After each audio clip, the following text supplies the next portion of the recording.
This group of people are the most affected, most impacted. They are the ones who obviously have the short end of the stick. It could be that you were led to believe that studying in Canada would give you an option to become PR. The whole program, the whole process, the way the whole thing is being conducted has been changed. It can really, really hurt. It can make you really angry. It can really piss you off. It can really annual quota for economic immigration, which includes the federal high skilled, is a limited number. So for this year, it's 82,880. Add to that 30 to 40,000 people from the provincial nominee express entry linked stream. You are roughly between 120,000 people, not ITAs people, because one ITA could mean multiple people. So based on all this calculation, we are always expecting that there is going to be limited number of ITAs. Based on that, if they are now going to conduct category-based draws and issue significant number of invitations there, obviously the regular express entry draw is going to take a hit. It's no-brainer. I'm sure you can do the math and you can also understand this. But what does that do for everybody else? Again, makes them more anxious, puts them on pins and needles, do not understand what exactly is going on, because this way they can't really plan. They don't know what's going to happen. For example, look at people who are Canadian experience class. I guess this group of people are the most affected, most impacted. They are the ones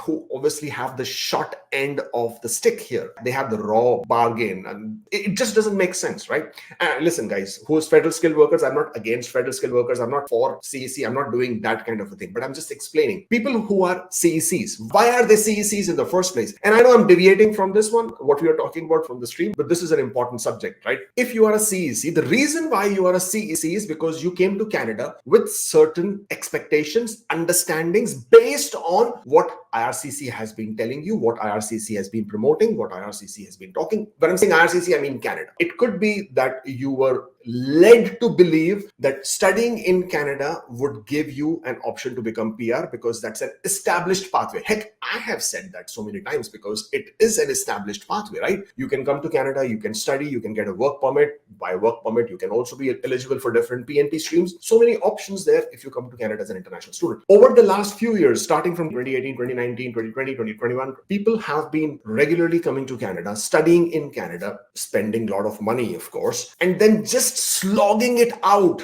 primarily only with the intention of getting through to becoming a permanent resident. Now, if they were doing all of this, it was all because they were led to believe there is a pathway at the end of it. An express entry was the biggest one because Canadian experience class obviously gets more points. Getting more points basically means that you should be ahead of the queue or you should be able to come in front of the queue. But when that queue or the line of the queue itself is raised, why? Because the whole program, the whole process, the way the whole thing is being conducted has been changed. It can really, really hurt. It can make you really angry. It can really piss you off. It can really, one of those. And then you see invitations are being issued, but sometimes not the way you would have expected. For example, another case in the point is the H-1B workers that Canada wants to bring. They want to bring 10,000 workers from outside Canada who are H-1B holders. I can understand that these H-1B holders are considered to be more in the specialized tech field or different fields, of course. They have been vetted US to come to the US. And now what Canada is trying to do is attract those workers. And by attracting those workers, they're creating a talent pool in Canada. And based on that, they would then be able to attract employers to set up base in Canada. So it has a hidden agenda there. But what about the talent pool which is already in Canada? There are layoffs in the US, of course, but there are also layoffs in Canada. What about them? Why can't you offer something to them, retain them, and then promote them as a talent pool which is available to the employers? But it doesn't work, right? So same way, I guess Canadian experience class has been one of the most affected with all these different things where IRCC could have easily done a CEC specific draw at least once, at least twice. I mean, they could have done, when they did a CEC specific draw on the 13th of May and invited 27,000, that definitely was a ridiculous draw because 75 CRS just did not make sense. I mean, when you're trying to promote, what kind of people you need to bring in, and that did not make sense. I'm not against it. It did not make sense. And then not conducting any draw, for the last year or so with CEC specific, that also doesn't make any sense. The least you could do is do an occasional, if not regular, occasional CEC specific draw and give some chance to people who are already there. Give them a bit of a relief breather, if you want to call it.